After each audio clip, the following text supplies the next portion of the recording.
his cell, they found drawings, just gory drawings of him reenacting the school shootings. He used blood from some of his own body parts to recreate the blood on the paper. And in some of these drawings, you would see him, he would be holding the gun again, big smile on his face and he'd have like little balloon captions of what the students he's killing were saying, screaming and running away and all that kind of stuff. So I felt that these were persistent violent fantasies. When you look at the videos, and so most of the shootings are captured through the videos in the hallways of the school. And so you can see if a child is shot, but they're still alive and they're cowering, they're kind of in the door, they're trying to hide, and he's doing a walk back down the hallway. And so he has to make a decision. They're already shot, but they're alive. Will he have what we call a second kill shot? And so he did. And so I would ask him about these, and he would say, well, I was going to show them mercy. This is a phrase he used. I was going to show them mercy, but I didn't like the look they gave me. It could be a nasty look. So I said, no mercy for you. And so when you ask him, well, then why did you stop shooting? He said, well, there's no one left to kill, and there's no one left for me to shoot at. So he put the gun down. He then went to the McDonald's across the street. We have every step of him practically on video, just the calmness of it. And so a boy who had also walked out of the school comes and he sits across from him at the McDonald's table, and Nikolas is saying, oh gosh, what happened, or what do you think? And he's like, well, gosh, looks like there's a school shooting. And when I'm interviewing Nikolas, he later learned, at least he thought he had murdered that boy's sister. He had shot her, but I believe she may have lived. But in the interview, he's just like, so sorry, oh well. He thought, he's realizing it's the guy he's talking to, his sister, that could be dying in the school. Welcome to the Targeted Violence Podcast. In this episode, we're diving into one of the more devastating mass casualty attacks in recent history, the Parkland school shooting. I'm fortunate to have the opportunity to interview Professor Charles Scott, a leading forensic psychiatrist. Professor Scott has extensive experience in criminal evaluations and courtroom testimony, and he was directly involved in the forensic assessment of Nikolas Cruz, the perpetrator of the 2018 Marjory Stoneham Douglas High School shooting. In this episode, we'll explore his assessment of Cruz, examining the key psychological and behaviour factors at play, and what can be learned from cases like this to improve risk assessment and prevention strategies and approaches. Charles, welcome to the show. Well, my pleasure. Thank you for inviting me. Nice to meet you in a podcast format. Yes, wonderful. I appreciate you joining us, because I know that you're a very busy individual. And we're going to talk today about your assessment of Nikolas Cruz, the Parkland school shooter. I thought maybe before we dive into unpacking that, I might just give a brief overview for our listeners that might not be familiar with all the intricacies of the case. So on February 14th and 18, Nikolas Cruz, who was a 19-year-old former student of Marjory Stoneman Douglas High School in Parkland, Florida, entered the school and with a semi-automatic rifle began shooting at staff and students within the school. And over the course of several minutes, he killed 17 people. 14 of those were students and 3 were staff, and many others were also injured in that attack. He then managed to flee the school by blending in with the fleeing students, but he was arrested later that day. And the attack remains one of the deadliest school shootings in the US. And in the aftermath, there were obviously significant discussions around gun control, school safety, and of course, prevention efforts moving forward. And Cruz pled guilty to all charges, I think it was in around 2022.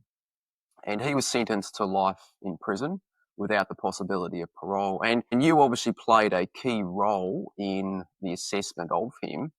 Can you take us through when you were brought into the case? Sure. So I was brought in after there had been an agreement that he would plead guilty.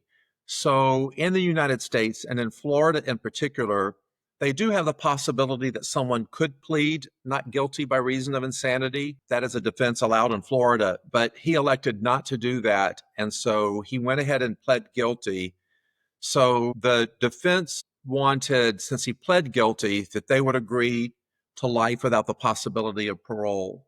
But Florida is one of the states in the United States that still has the death penalty. And the Florida district attorney and the prosecutors did not agree to accept life without parole. So this is what happened. It went then to a full-on death penalty hearing. So one of the reasons I was brought into the case was to look at what the prosecution anticipated would likely be mental health defense claims by the defense, so that that could be addressed if it came up at the sentencing hearing. So was that around looking at the role of mental health as a potential mitigating factor to the death penalty? In part, yes, that's correct. So under the Florida statute, there's a balance of what we call aggravating factors versus mitigating factors. So aggravating factors might be things like the degree of planning or research or callousness, if you will. Mitigating could be any recognized mental illness, mental disorder, something that might help the trier of fact, in this case, the jury, understand what really played a role in the crime. And so it's that balance of mitigating versus aggravating. And so the defense really needs to show the mitigating factors that are present, and then it's up to the prosecution to look at if those could be negated and then what some of the aggravating factors are. And did you have specific directions that you were asked to focus on in your assessment of Cruz? Well, initially, direct answer is yes, in part, because when I was first retained, it was really just looking at the available records at that time. The prosecution did not know exactly what defense may be presented for sentencing or what diagnosis even might be presenting. So it was a very wide net of potential diagnoses the defense might bring in. So my role initially was just to look at all of the available records, and this included educational records, counseling records, to include psychiatric records, all the different interventions he had had through police interventions and prior threat assessments, to see what might be some of the likely concerns that might come up. And that was the initial role, was really consultation with the prosecution team, because we didn't know yet what the defense was even going to allege. Did you have reservations about taking on such a, I guess, a highly public and very emotional case? Yeah, I did initially. And in part, the death penalty is a very controversial, as you might imagine, penalty in the United States. And it really is being implemented much less frequently than it was 20, 30, 40 years ago. So it's not nearly as common. As far as being a mental health professional, there's certainly concerns about the fairness and justice of the death penalty, what role one might play, if they are working on or hired or retained by the state. And so this was an open conversation I had with the district attorney, and I let the district attorney know, he was a very honorable man, Mike Satz, that I certainly was not a pro-death penalty individual.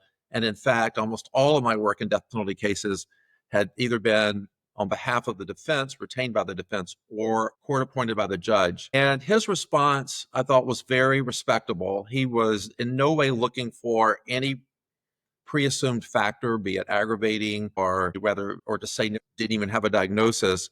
He felt that because there were so many surviving family members, that he just wanted to be able to look them in the eye and said, I did the most thorough evaluation, and here's what we found, so that at least, in his opinion, an objective evaluation would be done. And so under those conditions, that whatever I found was whatever I found and it wouldn't be skewed any way, he was fine with that. And then I agreed to do the review of the case. So you started off doing an initial review, which then progressed into a full evaluation of Cruz? Yes. And when you were going through that initial material and looking at the range of different documents and different accounts, what early things were popping up for you as being, I guess, some standout aspects? Well, some of the information that I reviewed was also readily available for the public to review. And so, for example, there were a series of cell phone videos that had already been released and you could see online. And in those cell phone videos, there were 3 separate ones. and they were in the days and weeks prior to the actual offense. He clearly articulated what his aims, goals, and actions were. So, for example, he articulated, I want to kill at least 20 people. This will happen at Marjorie Stoneman Douglas School. So, the location, the intent. And he also said that it will be like big news and that you'll hear all about it. So, one of the motives was some type of notoriety. So, just looking at the manner that he said it, the planning that was involved, and this was, the weeks and days leading up to it, he did not, from those videos, look psychotic, like he was hearing voices or he had lost touch with reality. It was very much more purposeful and planned. And then, in addition to the cell phone videos, there was just a great deal of school records that I was able to review before interviewing him. And in those school records, there was just a plethora of problematic behaviors, conduct disorder type problems, oppositionality, fights with teachers, really scary, frightening drawings that he would make that alerted teachers that something was off and wrong here, drawings of shooting people, for example. So, this was something that didn't even happen in the months before as far as formulating the idea and intent, but it was years in the making in his mind. Was that quite alarming for you around when we talk about things like the pathway to violence and the number of different services and stakeholders and agencies and even police that would have been involved in the case, that there were so many, I guess, concerning behaviours and they hadn't really been connected at that point? Yeah, it was really shocking, if not even more than concerning. So, just to kind of sum up some of the different interventions. So, early on in his life, and I did appreciate and recognize that he had some early developmental problems. I don't think this was an individual that had a completely normal early childhood or early background at all. So, he was adopted on the day of his birth by a woman. She may have been like in her early 40s, did not think she was going to be able to have children. And so it was a planned adoption. They had identified the mother who would be delivering Nikolas. And this was a mom who had some interactions with the law, so to speak. So she was a known prostitute in the area near that school, even growing up. But she had agreed to give up the baby reasonably early on in the pregnancy. So there was an intermediary lawyer that helped arrange that. So when I say there's a lot of records to look at in advance, we did have, for example, some prenatal care records, not a huge amount, but some. So she was monitored during her pregnancy. And then we had the delivery records, the birth records, and then all of the records from his early developmental moving forward. So that includes preschool, kindergarten, all the different assessments and psychological and psychiatric assessments. And then ultimately, there were multiple police calls to the home, threat assessments at the school. So he was quite on everyone's radar. And I don't know if this is getting ahead of myself a little bit, but in the year prior to the shooting, several months before, he was actually went on someone's website and posted, I'm going to be the next professional school shooter. The FBI was contacted and notified about this. And it's unclear why there wasn't more of a assertive investigation into who posted that, but that part didn't go further. So it wasn't just red flags, it was a red tsunami of flags in this case. And a lot of times people look back and they say, I always know, in retrospect, sometimes it's easy to say that. But in this case, it was just the poster child for warning flags.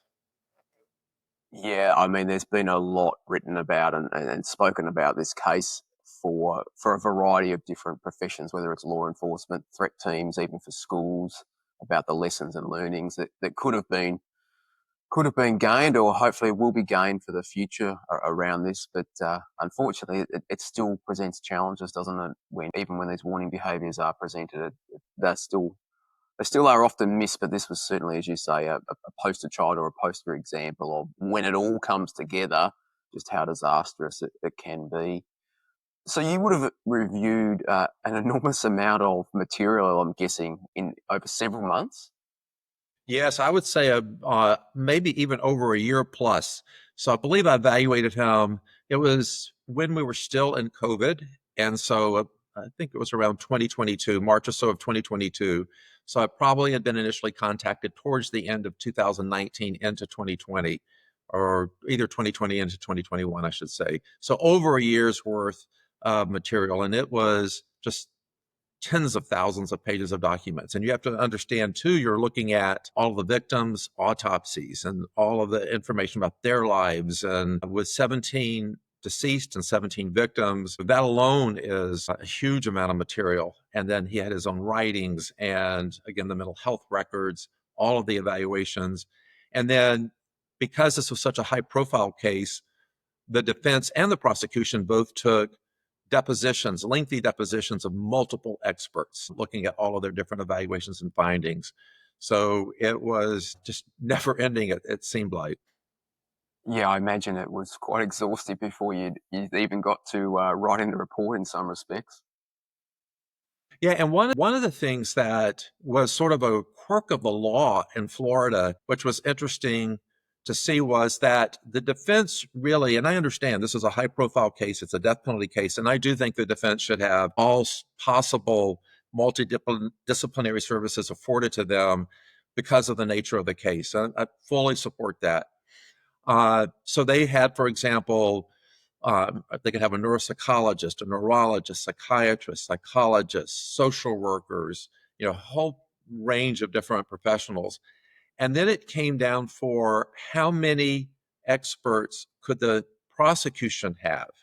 And so I don't know if you watched any of the hearings, which were publicly televised, about what could the prosecution have. The question came down to the way the law was written.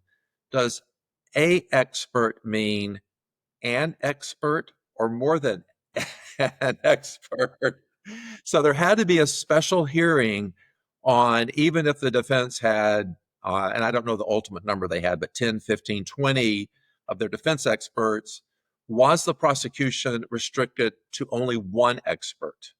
And for example, I'm a child and adolescent forensic psychiatrist, but I'm not a child and adolescent psychologist. And psychology, in my opinion, plays a very valuable role in working on the assessment. And so the concerns were, if the court only limited to one, then who would be the one? Would it be the forensic psychologist who could do a lot of the testing, for example, to assess for malingering? But then there was a lot of medical issues that were potentially raised. Autism was a major consideration, fetal alcohol syndrome, or would it be the child and adolescent forensic psychiatrist, myself? So we had a plan either way, depending on what the court ruled. And so we didn't really even know when I was on my way there, like what the ultimate ruling would be. Ultimately, the court ruled that there could be a forensic psychiatrist and a psychologist because the disciplines were different enough and our tasks were going to be different enough. But that's what we were restricted to, only those two. It sounds like that scenario of too many cooks in the kitchen in many ways, and we all know lots of experts can always become quite challenging. They don't always agree with each other. So that's certainly a lot of both the prosecution and defence side, a lot of different experts. Did you find that you approached the interview with Cruz any differently to what you might do in other death penalty cases or in other forensic assessments? I think because I was retained by the prosecution in this case, I wanted to be especially careful that there wouldn't be any concern about a pro-death penalty bias, or maybe if the way I interviewed could be leading or suggestive, or because that would be the opposite of what our ethics are, what I would want. So I was the one that really asked the attorney who retained me that I wanted his attorney present and I wanted it videotaped as well. So there could be a clear memory, if you will, and recording of everything that happened in that room. And so it was definitely set up where it was recorded. An attorney was on the defense side was present at all times. Now they were instructed that they were not supposed to interrupt or stop the evaluation, but they were present. So I think that was a strong point that I wanted to have before I agreed to do it. How many hours and the number of interviews did you do with Cruz? Right. So it was spread over 3 days. And so the first day, it was about 8 hours. But there was obviously breaks and a lunch break in there. Second day, the same. and the third day around 7 or 8 hours. So all around between 21 to 24 hours in total. I mean, that's a phenomenal amount of time. I imagine that would be more than you would typically spend with an offender for a death penalty case. I think that because of, in this type of case where there's this amount of one number of diagnoses you have to rule out, review, consider, he had such a complicated past history with so many interventions. Just understanding his weapons history, his weapon fascination history, how he got the gun, why he wanted to do, those alone were hours that in the school shooting cases I've seen, they oftentimes can go quite lengthy. Now, at the time that I evaluated him, he was certainly not an adolescent anymore. He was 20, 21 years old. So had he been a juvenile, it likely would have been broken up into smaller uh, groups, if you will, of interview time. So maybe not 7 or 8 hours a day, maybe 2 or 3 hours or 4 hours over multiple days. And how did the interviews go? Did you find Cruz engage willingly? Were there various aspects that were harder to get accounts from him? Yes, you never know, particularly when you're retained by the opposite side. You've flown all the way out. He was in Florida, I'm in California, so quite a distance. Yeah. What's going to happen when you walk in that room? What is going to be the reaction? And they had to have video cameras set up, so they brought in this professional video team in this room, which was right outside the correctional officers, like security check-ins. So there's just a lot of notice and buzzing around and attention, as you can imagine. And so once that was all set up, we had to figure out who would sit where would the attorney sit, where would he sit, and that's organized and he's brought in. And so you don't know from that very moment if he'll sort of sit down and then just cross his arms and stare at you. So you have to be prepared for every possible scenario. And he certainly could have done that, but he didn't. He was quite engaged, really from the get-go, from the onset. He was mostly cooperative. And one of the things, sort of a style or technique that I use, is I don't start off unless the defendant wants to sort of spill in about the crime and immediately talk about it. I don't jump into that right away. I really do want to understand a little bit more about their background. And so the first day, the thought was, let me just hear who you are, what happened, tell me about your life, and hopefully to be very respectful and try to understand how he got to the place he got to.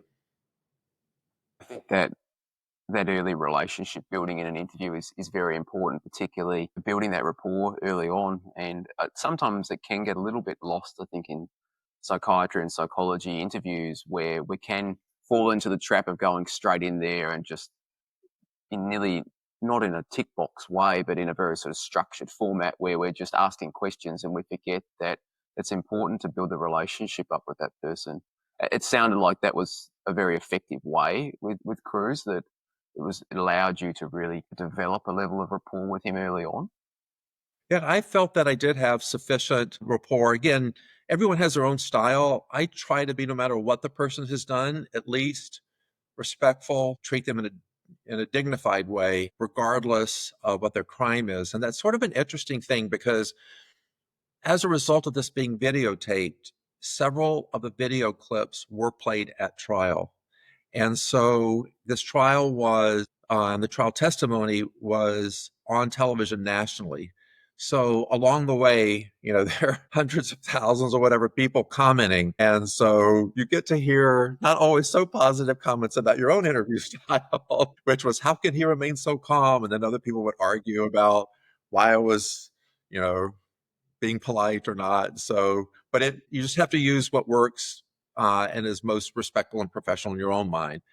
But one thing that I did know going into that was he had been evaluated by many experts by the defense, and there had been minimal, if any, and for some of the defense experts, no discussion of the crime, the planning, the leading up to it whatsoever, which I found a little surprising, because if you're going to say he has, and ultimately they said he had fetal alcohol syndrome, if you're going to say that fetal alcohol syndrome prevented him from having a deliberative thinking, or it was so impulsive, in my opinion, you at least need to say and ask them, what was your thinking? Or what did you mean when you made this video? And so that really was not part of any of the defense recording or notes or depositions. So my interview was the first for defense or prosecution, really unpacking of the details of the crime. Yeah, that's really interesting. I mean, one possible explanation, which you would hope wouldn't be the case, that was that maybe that was deliberately missed by the defence, not to unpack that too much, but it could just be that it was more focused on his mental health rather than the lead up to that over several years.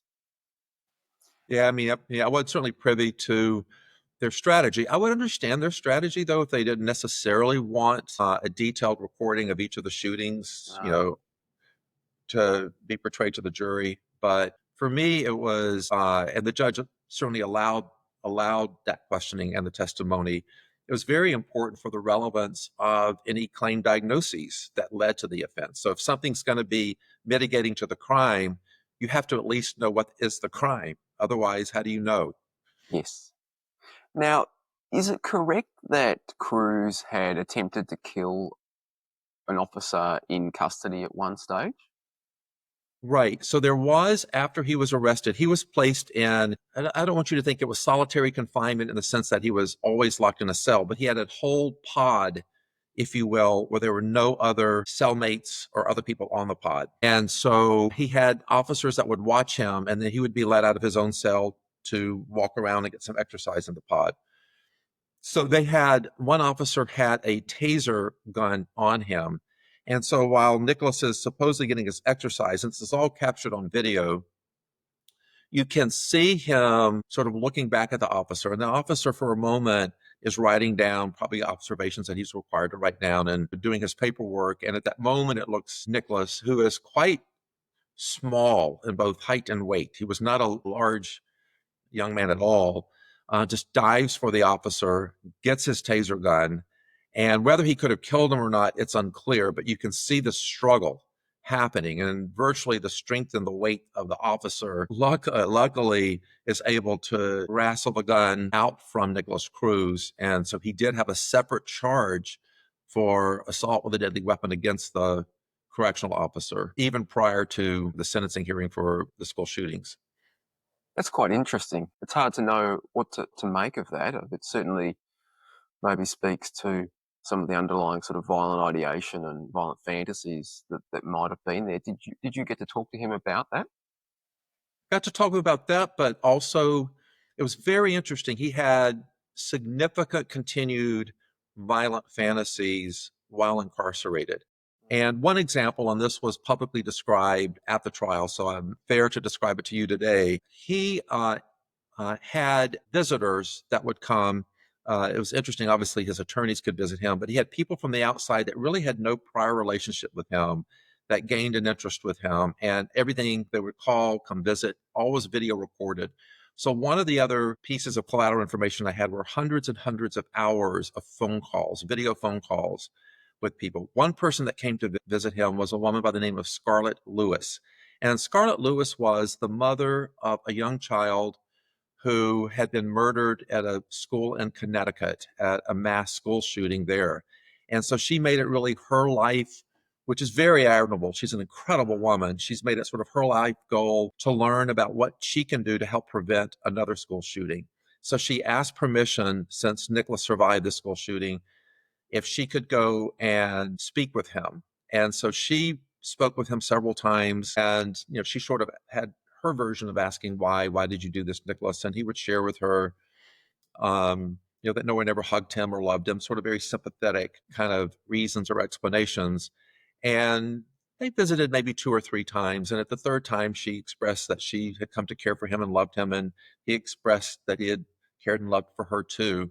But meanwhile, in his cell, they found drawings, just gory drawings of him reenacting the school shootings. He used blood from some of his own body parts to recreate the blood on the paper. And so they found these tucked away. So it really showed that dichotomy where he could be somewhat convincing and people would think that, he was kind and this was just because he felt rejected or not accepted or hugged or loved. While at the same time, he would then, go back and have very graphic demonstrations. And in some of these drawings, you would see him, he would be holding the gun again, big smile on his face and he'd have like little balloon captions of what the students he's killing were saying, screaming and running away and all that kind of stuff. So I felt that these were persistent violent fantasies, and it wasn't a one-off just for the school. Quite a level of callousness by the sounds of it, and also maybe the ability to superficially engage and also be manipulative in his interactions. Yeah, that was certainly my take on it. On one hand, he could be quite engaging. He would have conversations with you. But on the other hand, it didn't negate some of the sort of ongoing violent fantasies. And you could see this, Nathan, even in how sometimes he would talk about the shootings and the victims. And so at one point, when you look at the videos, and so most of the shootings are captured through the videos in the hallways of the school. And so you can see if a child is shot, but they're still alive and they're cowering, they're kind of in the door, they're trying to hide, and he's doing a walk back down the hallway. And so he has to make a decision. They're already shot, but they're alive. Will he have what we call a second kill shot? And so he did. And so I would ask him about these, and he would say, well, I was going to show them mercy. This is a phrase he used. I was going to show them mercy, but I didn't like the look they gave me. It could be a nasty look. So I said, no, no mercy for you. But with such a flatness. And one unusual thing that happened after the uh, school shooting had started, the fire alarms went off. And it's my understanding in part that the fire alarms went off because when some of the bullets hit the roof ceiling near the fire alarm, the kind of dust was recognized as something that could set a fire alarm off. And so the kids, it's Valentine's Day, it's towards the end of the school, start to all go out their emergency pathways and walk towards the field behind the school. And he was able, when he's up on the third floor, which is the top floor of the school, all the kids now have left the school. He's trying to shoot at them through one of the teacher's lounge windows, but they have bulletproof windows, thank goodness, in that lounge. And so he sees them all lined up, but the shots aren't going through. And so when you ask him, well, then why did you stop shooting? He said, well, there's no one left to kill, and there's no one left for me to shoot at. So he put the gun down, and he had worn a shirt that had been a school shirt that when he used to go there. And it just happened to be T-shirt day. So he was in the ROTC, which is like a sort of like a prep for maybe joining the Army down the road here in America. And so he had his little purple Army shirt on, maroon Army shirt on, and he walked, and then you could see him calmly blend in to the group of students walking across the football field. He then went to the McDonald's across the street. We have every step of him practically on video, just the calmness of it. And so a boy who had also walked out of the school comes and he sits across from him at the McDonald's table. And Nicholas is saying, oh gosh, what happened? Or what do you think? And he's like, well, gosh, looks like there's a school shooting. And when I'm interviewing Nicholas, he later learned, at least he thought he had murdered that boy's sister. He had shot her, but I believe she may have lived. But in the interview, he's just like, so sorry. Oh, well, he thought, and he's realizing it's the guy he's talking to, his sister that could be dying in the school. So it was those moments that you can't act. Oh, that's who you are. I always think the absence of anxiety in offending, whether it's before or during the incident or even post the incident. So sometimes, as you said, that calmness amongst the chaos or the calmness in the face of the storm, it can be quite telling in regards to the person's personality. And it certainly seems as though there were some prominent personality traits, which we'll get into a little bit later. With your interview with Cruz, were there key moments, or I guess any key moments in particular, that stood out to you? And you've certainly touched on those, some of them are already around the level of violent fantasies and the fascination with weapons and the writings and the planning. But is there anything that really sort of stood out? Yeah, well, I think as you just described, some of the seeming just lack of empathy or emotional response. One of the things that now I try to teach the psychiatry residents I work with that I learned from this maybe a bit more is that when someone says, and he frequently he would give just a very superficial description of the crime. So it would go something like this. So I just started shooting and I don't really remember much anything that happened afterwards. What I would encourage evaluators is not to immediately accept that there is no memory of what's happened. That can be a way to just divert from not speaking about it, but it doesn't mean they don't actually have a memory about it. And so you can do different interview techniques that can really have a tremendous amount of information unfold. So the way I kind of processed and moved forward was, okay, well, let's see, let's talk about your first memory and then what happened next. And so open-ended questions leading him through. And he then was able to give like a moment by moment, a lot more description. But it was sort of just a flat mechanical description. Then I went through every senses. And so I would say, okay, well, you've told me what you remember. I want you to tell me, let's do the same thing. And I want you to tell me what you saw. And so then you start to get, he would describe one poor child, his head blew up like a watermelon. I remember that. Okay, now I want you to remember what you heard. Let's start back. And so we layer the different senses, even the sense of smell and what it was like for the gun smoke or the touch when some of the blood spattered and all of that. So it was very then detailed graphic memories. Whereas if you had accepted his first account, it would have been it was just so overwhelming, I don't really remember much. Where in reality, it was incredibly detailed and very consistent with the videos. I didn't think these were sort of fabricated memories because they just lined up so much with the video evidence. That's a really insightful and fascinating way to come at an account from a very different perspective.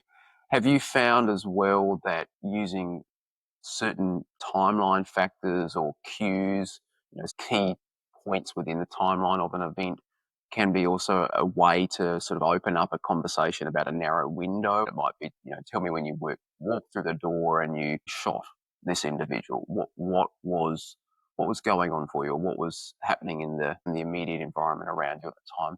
Right. Yeah. So ideally, I like to almost have gone, this is why it can take 2 or 3 days, but to go through their whole life frame, first, second, third, fourth grade, moving forward with starting to then spend a lot more time in the months prior than the weeks prior. So I'm learning everything about where they lived, where they bought the gun, how much they practiced, did they go to a firing range, who they had a fight with in school. And this just it's telling us like telling a huge story or a movie, and you're getting up there. And then a lot of time then is spent in the 24 hours before because you're looking a lot at the planning. And so, for example, for him on the night before, he really went outside on the evening before and practiced sighting the rifle in the backyard to make sure that how he sighted it would be accurate. He had watched videos about not eating food because once you start the night before, because once you start shooting, if you get nauseated or sick, that could be disruptive. He really thought about every single moment in advance of how he would get to school. And then we just walked it through the next day, why he selected an Uber, why he selected the gun. So the gun he selected was an AR-15. It was one that he probably a couple reasons. I wasn't allowed, and not, so I'm curious if I'm allowed on this podcast to say if he had more than one weapon or not at the trial, because that could be, if hypothetically he did have more than one weapon, that could be seen as perhaps prejudicial for the jury. But let's just say he chose ultimately the AR-15, and he had a lot of ammunition for that, which would have been, he could have killed more people because he had so much more ammo for that particular weapon. And on that morning, I mean, he knew when the school bell was going to ring, what time he wanted to be there, what time to call the Uber. He had searched out in advance the school bell system. He had also gone to that school. So he knew the different entrances. So this was well thought out. And he had planned on at one point trying to find maybe a guitar case or some sort of bag that could hide the AR-15, but he ultimately couldn't or didn't get one. So he put it in like a big, large black duffel bag. So from the moment he entered into the Uber, he told the Uber driver he was going to orchestra practice at school, so there'd be no suspicion. He is texting different people. So he is able to negotiate and coordinate two different texting to two different students, if you will, on the way to school, which to me, and this will come up later on the diagnosis, showed that he had a pretty good bit of cognitive and executive functioning flexibility to be able to do that, and to just keep this persona, to not alert the Uber driver, to choose the place to be dropped off. You started off the question asking sort of about the timeline. Oftentimes, if you just the person is so used to now, after hours or a day or two, just telling their story on the timeline, and you hadn't jumped into the offense right away, it becomes quite natural then just to go over it step by step. What I commonly find, and I found in this case, which I mentioned earlier, is that once it gets to the crime, then suddenly their excellent memory will say, and then it just happened and that's all I remember. And we talked about that, how you can sort of then, I find for me, I don't challenge and say, and maybe other people it would work, there's no way you don't remember. And instead I say, yeah, I can see sometimes people remember more things better sometimes than others. So let's just talk about your last memory. You remember you were in the hallway and you were opening the door and you took the gun out. And so then what's the next thing? And then it starts to unfold. Yeah, it's really interesting. And I know in police investigations that can often be a barrier of you get the full account and then it leads up to the actual offence, and then the memory very much goes blank, and it's moving the person past those various barriers which are there for certain reasons. Sometimes like they could be there for legitimate reasons, and sometimes they're simply there because the ability to take that next step and provide a truthful account is very confronting and very difficult for them.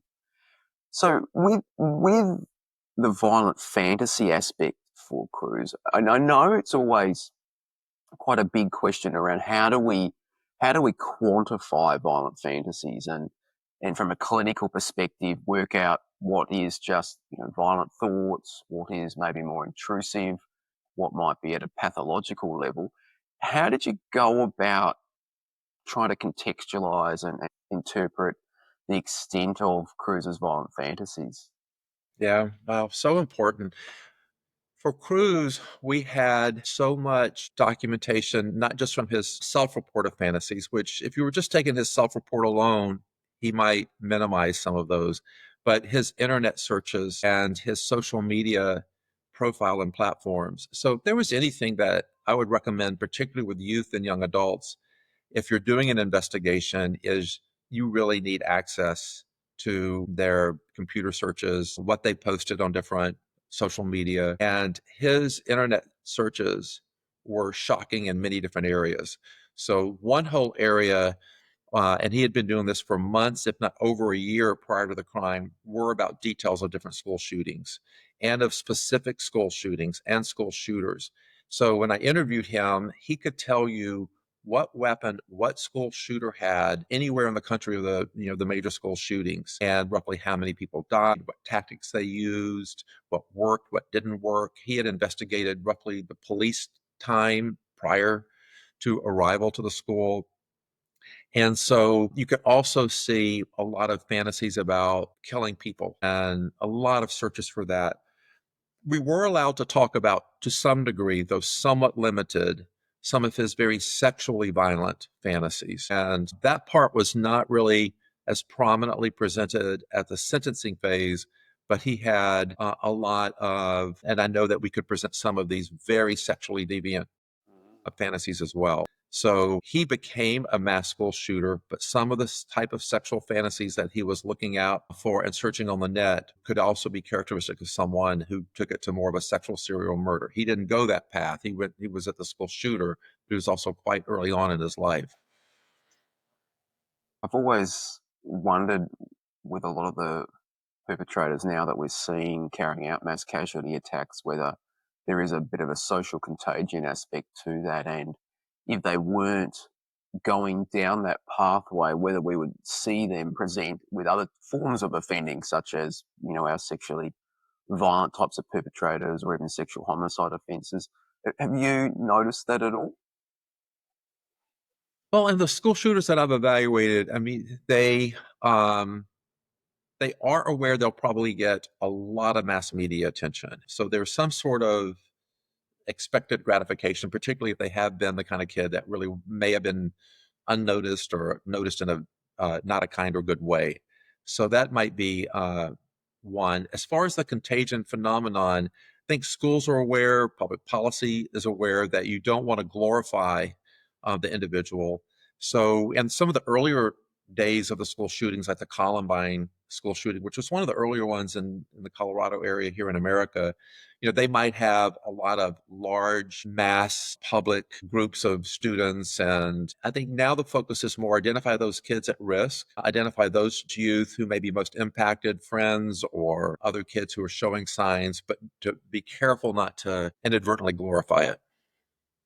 Yeah, it is interesting looking at the statistics. So obviously, we've certainly seen a reduction in serial crime, sexual homicide, but at the same time, there's been quite a rise in mass casualty attacks across the globe, really. Yeah, sometimes I do wonder whether we do see trends in offending that are occurring because of what is more prominent and reported in the media in society.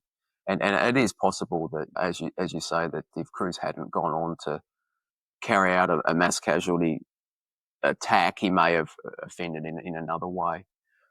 Did you find any significant or notable diagnoses for Cruz in your assessment of him?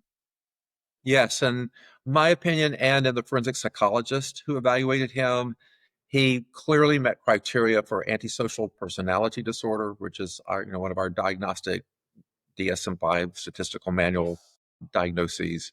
He also met criteria for borderline personality disorder, which was an interesting combination. And part of his more borderline personality disorder characteristics, and many people in the audience will know this diagnosis, but some may not, would be the sort of feelings of huge rage or abandonment if he got rejected. So he did have one girlfriend of sorts, and when she ended up dating someone else, there was a big fight in school. This kind of led up to him ultimately leaving the school.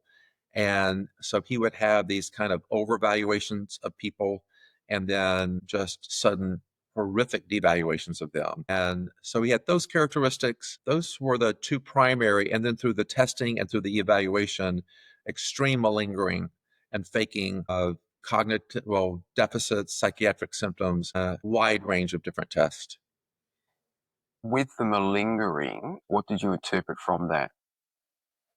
So he had several of the common standard instruments to assess for malingering. And it was interesting because to me, on the clinical interview, he wasn't describing per se that it was the voices that made him do the crime. So he wasn't over attributing psychotic symptoms to the crime itself. But on the testing, which was years later, he was extremely high on over endorsing traumatic symptoms in his life, things that, on some of the instruments that one, he had had that level of trauma, and the traumatic symptoms were so extreme that it invalidated the test results. Similarly, on an instrument known as the MMPI-3, scales looking at exaggerated psychopathology were just so extremely elevated that it really made it difficult if he described any other aspect of his mental health symptoms. They called that into question. So I think it was a combination of wanting to be perceived not as this really bad, evil guy who had these violent fantasies, but a way to elicit some sort of sympathetic appeal through just on the testing, endorsing and over endorsing a huge amount of psychiatric symptoms. And what about psychopathy? So my understanding is that this was excluded from being able to be admitted into court by the ruling judge. Yes. So the judge did try to balance information coming in that could be considered more prejudicial versus probative, which is a test the judge is required to make. And the concern was, since psychopathy is really not a DSM-5 diagnosis, though it's certainly a well-studied construct, right? A personality construct, but it could be in and of itself so prejudicial that it could be grounds for appeal and down the road if he did get the death penalty. So there were certain phrases or words that we were instructed to be careful not to use. So psychopath, sociopath, although those are somewhat different, but we were asked not to speak about those. I could, however, under the DSM-5, you all know that conduct disorder has a callous unemotional specifier and also like with limited prosocial emotion specifier. So I could talk about those, and it got at some of the key core concepts of psychopathy. And no doubt with antisocial personality and also borderline personality, that would have covered many of those psychopathic traits, or particularly on the PCLR, it would have elevated him, I would envisage, on many of those traits. Yes. Now he was, one of the interesting things was, he was relatively young when he did this crime, I believe around 19. And so some of the items on the PCLR, like diversity of offending, and he wouldn't have had a lot of just the time life course, perhaps to vet a higher score on those, on some of the more juvenile early childhood behavior problems, those type of things he would have. So he may not have come out technically extremely high just because he was still so young, but he had the limited pro-social emotions and callousness and unemotionality that you would see with a conduct disorder. What about being quite charming and grandiose? Were there those aspects that were associated with the factor one side of psychopathy? Trying to think if he was charming. I think he definitely at times was very polite, engaging. He would at times, I believe, ask me what I thought about him, trying to gauge how the interview was going, how he was doing. At the end, he asked me, he was trying to assess, what do you think of me, that kind of thing, which sometimes happens, but I could tell he was engaged in there. At other times, though, he said things I think that really were for shock value. And yeah, some of the video clips were, I think, so shocking they weren't allowed to be played in front of the jury, parts of my interview. And so I think he was trying to also test me out because he would say some very graphic, shocking things. So quite notable differences at times. So you've got the positive impression management, and then Yes. also at the same time you've also got the testing you and seeing whether he can unsettle you at times as well, with some of the violent comments that he's making, Yeah. which is very interesting. So there was certainly a lot of various agencies and departments that were aware of the issues with Cruz. What were some of the things that stood out to you about the behaviours of concern that were known by various parties, whether it was reports to police, whether it was within the educational context, even within his family? Were there any main behaviours or incidents that were quite prominent? If I had to summarize, maybe two or three sort of stand out for me. So one, Mm. early on, he was quite violent within the home, and the police had been called out to the home, and there were holes knocked in the walls. He would threaten to assault his mother. One time, I think, with a heavy vacuum cleaner hose. Police were called multiple times, so there were home interventions given to him. So we're talking about in-home services where they would come in and do some types of parent management training, those type of things. So there was a lot of involvement there, but he had this early onset violent, aggressive behavior. And his mother, adopted mother, um, never really showed an ability. I'm not criticizing her, it was just to manage it. I think it was beyond whatever skill set she had, and it was clear that it was just not working. So that was one area that was just not working. At school, in fact, there was one teacher so frightened of him, she testified at the trial itself that she saved some of the graphic shooting pictures and comments that he made for years because she worried.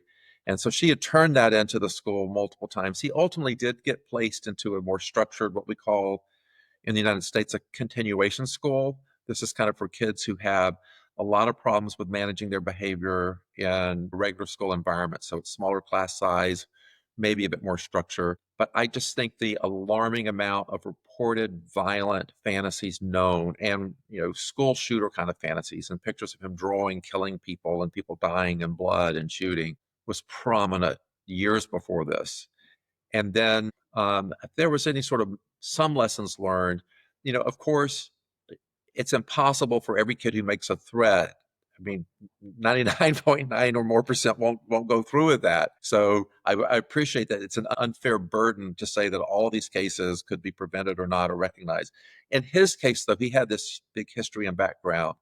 And so at one point in school, he got turned in by a fellow student because she heard him talk about how he either wanted to kill himself or harm others. There was something worrisome enough. And he could quickly turn on a dime and deny things. He was sort of looked frail, quite, thin and small in stature and just say, oh no, he was just teasing, making it up. And if there's any general message on these cases is look at the collateral data, look at reality, because self-report alone, you cannot rely on when there's this much history that trumps all of that. So I think that's the biggest lesson learned when you have this many risk factors. So he was even considered at one point, I believe in maybe even the September-ish timeframe before February, of being involuntarily committed to the hospital in Florida. Yeah. So, oh yeah, it was really at that point. It's called a Baker Act in Florida. But for whatever reason, when they evaluated him, he backtracked and said, oh gosh, no, I would never do that. Oh, this is all teasing. And so there's a lot of this. And I don't know if it's a natural inclination to sort of want to go with it can't be this bad or the denial, but look at the facts. And if the risk factors are that unbelievably high, a higher level of care is needed. It just seems as though there was never a coordinated prevention or intervention response. It was very fragmented rather than there being either a multi-agency or just something extensive that was really going to address the concerns for him. I mean, it's interesting. On one hand, they did have, for example, he was diagnosed with attention deficit disorder, at some point conduct disorder, but primarily ADHD. So he's under psychiatric treatment. He has the school psychologist and other psychologists and counselors in the community. They integrated that with a community intervention services. So there was some effort to have a multi-systemic intervention, but it was and at one point when he went to the continuation school, he made the honor roll. He was doing better. But then, they probably prematurely placed him back into Marjory Stoneman Douglas. And even though he had his continued fascination with guns and violence, they put him into the club where you're trained on guns. And so just the logic of that. And the school counselor or one of the therapists was saying to the mom, absolutely not. This shouldn't happen.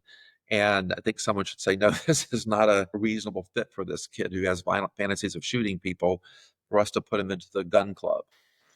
So it sounds like it was what was missing really was those joint stakeholder and of course his parents as well being involved in those meetings where everyone was making decisions that were all moving in the one direction rather than various sort of siloed assessments or suggestions, but it just never really got all integrated together by the sound of it. And then you also have, and his adoptive mother, we haven't mentioned this yet today, but she did pass away a few months prior to the school shooting. So some people really wondered, was there a linkage between, did he go into some sort of spiraling despair over, the adoptive mother who died? The records don't really support that. When you go through, and I say that because when you go through his school searches and his desire to have school shootings, these predated his mother's death. And hers was not a long, protracted death. It was a sudden, bad pneumonia, unexpected death. He had these fantasies and thoughts and plans well before his mother died. And so back to why we talk about the multi-systemic therapy or interventions, the mother was the one, although told he should not have weapons, would go and buy him the weapons. And so this was something that just was baffling, I think, in retrospect to look at with all of his risk factors. But she would go buy him the gun that he wanted and he would practice with these guns. And then when he turned 18, he could buy them legally himself. But that was a hard part of the case to understand. There's often in mass casualty attacks, of course, they can be quite broad from terrorism through to school shootings. There's often ideology aspects, or other times grievances are a prominent part of that. They don't seem to be overly relevant, though, in Cruz's case. We're talking more around violent fantasies, really violent ideation, and that became fused with his identity coupled with personality features. I would say, yeah, his combination was he did have early on fascination with school shootings. So when he is, I believe, in like the eighth grade, he found in the school library a social studies book and the chapter on the Columbine massacres. And so that just really intrigued him.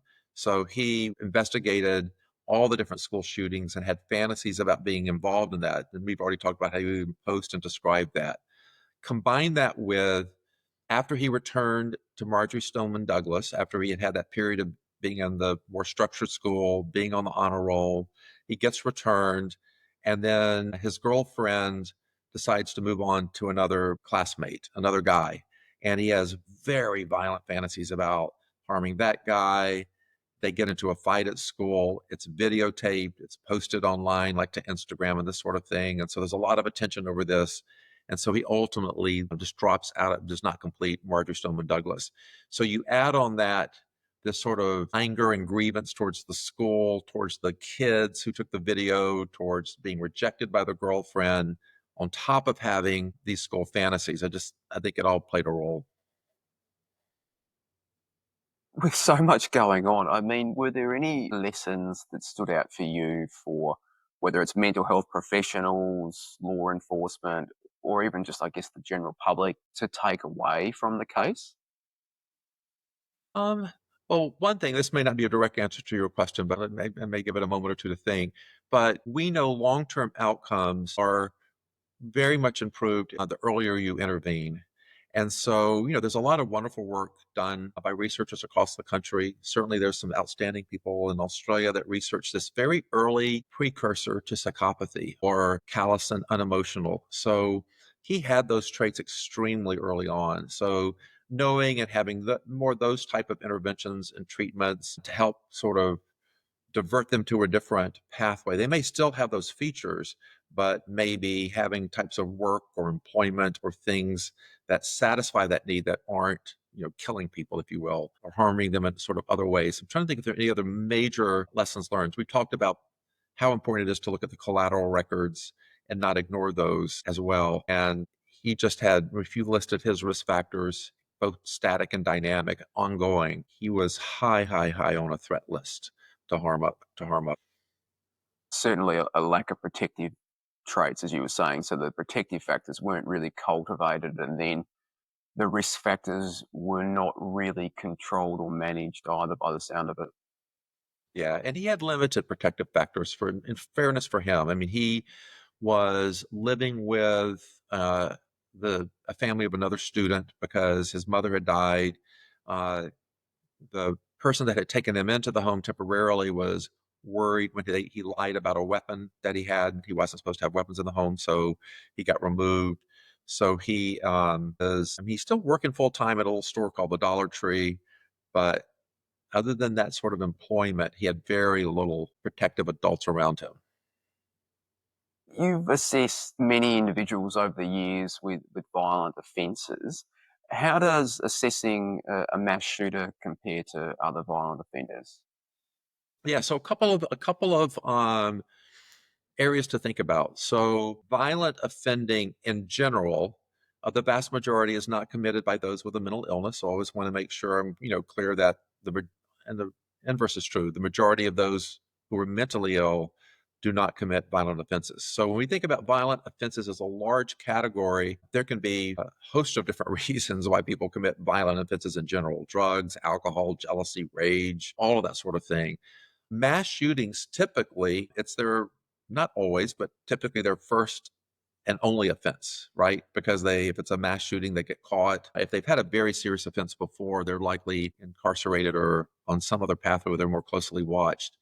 And there are some common characteristics that most people, have heard about or know. So this sort of anger at society, revenge. Some people even describe a couple of the school shooters I've seen, like you think about the Samson syndrome in the Bible, where Samson's long hair was cut and he was angry at the Philistines. And so he's holding the temple pillars and he may die, but he's going to bring everyone down with them.